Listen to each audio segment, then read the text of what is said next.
Là, je vais vous parler d'un sujet passionnant, un sujet poétique, carrément sensuel. Encore une fois, les déchets. Alors, dans nos poubelles, il y a un type de déchet qui est facilement reconnaissable, qui est même incontournable, c'est le biodéchet alimentaire. Il s'agit de nos restes d'assiettes, nos rebuts de préparation, nos épluchures, nos découpes de viande, de poisson, les produits périmés, les invendus, etc.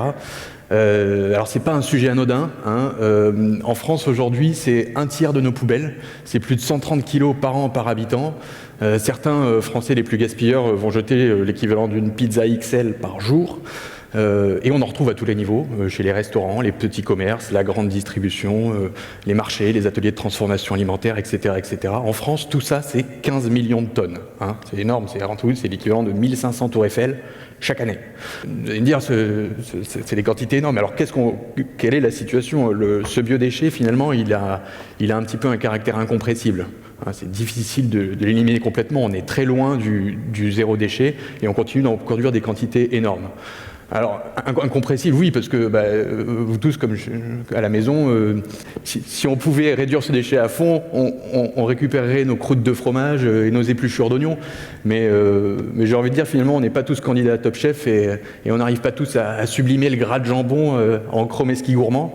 Pour la plupart d'entre nous, quand on se retrouve avec ce biodéchet, ça finit direct à la poubelle. Et le biodéchet, il a aussi un caractère, dans sa définition, est biodégradable, donc un caractère de conservation difficile à gérer.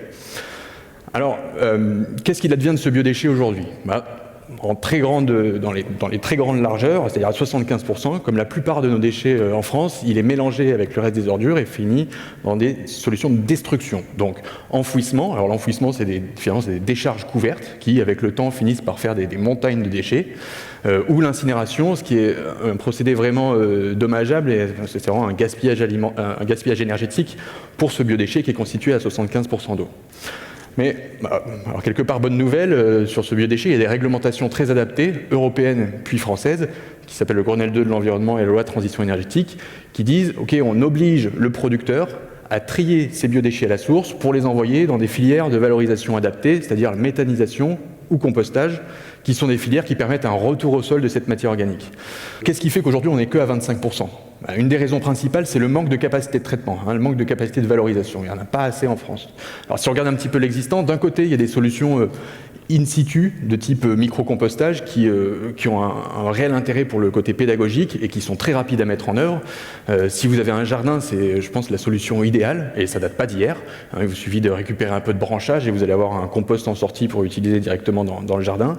Si vous êtes un acteur un petit peu plus gros, type un restaurateur, ça reste envisageable, mais c'est beaucoup plus délicat. Il va falloir vraiment y mettre les moyens pour surtrier les déchets, bien gérer les intrants, se procurer de la sûre ou un intrant carboné, faire attention aux agrumes, aux protéines animales, bien retourner le compost et entretenir le site.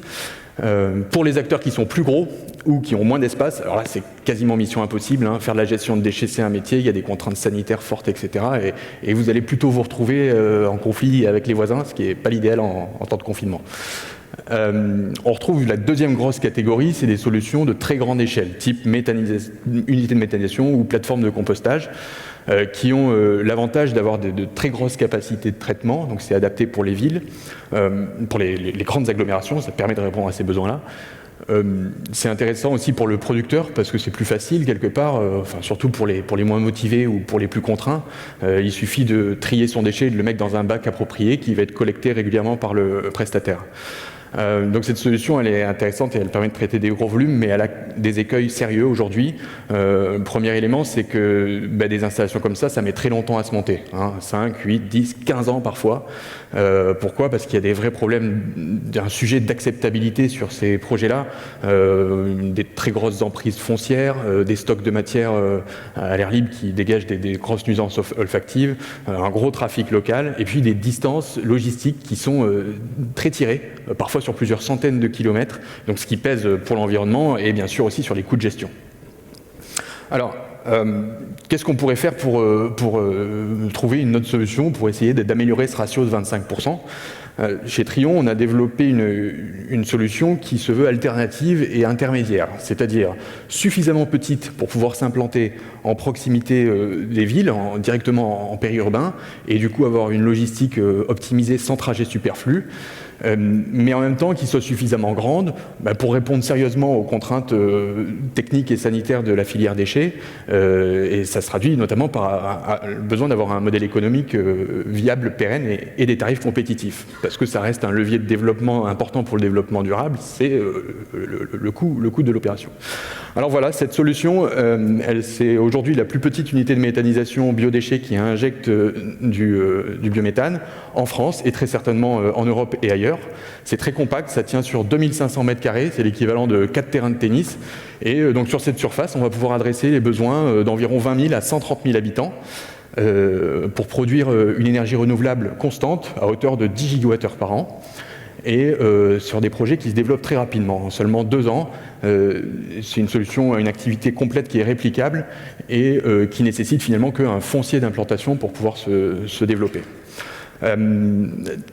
Les véhicules fonctionnent au bio-GNV. Qu'est-ce que c'est? C'est le gaz naturel véhicule. Donc là, c'est intéressant parce que c'est du gaz qui est produit directement à partir des déchets. Sur l'unité, les camions vont s'avitailler avec ce carburant-là.